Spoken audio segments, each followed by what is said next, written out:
प्रचंड ग्रीष्म प्रवाह एवं टेम्परेचर 42-43 डिग्री पीक पहुंचुथिबारु देवगढ़ जिले में समस्त अंगनवाड़ी सेंटर विद्यालय एवं समस्त टेक्निकल इंस्टीट्यूट गुड़िक 4 दिन बंद करा जायछि एवं 4 दिन पूर्व पुणी 23 तारिख रिव्यू करी परवर्ती पदक्षेप नियाजिवो।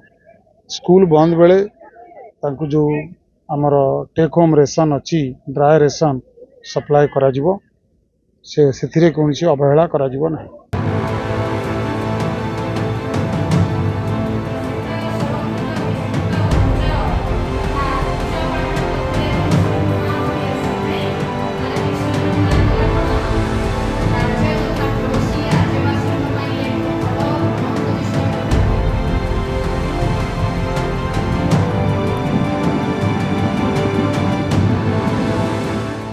प्रचंड ग्रीष्म प्रवाह एवं टेम्परेचर 42-43 डिग्री पीक पहुंचुथिबारु देवगढ़ जिले में समस्त अंगनवाड़ी सेंटर विद्यालय एवं समस्त टेक्निकल इंस्टीट्यूट गुड़िक 4 दिन बंद करा जायछि एवं 4 दिन पूर्व पुणी 23 तारिख रिव्यू करी परवर्ती पदक्षेप नियाजिवो।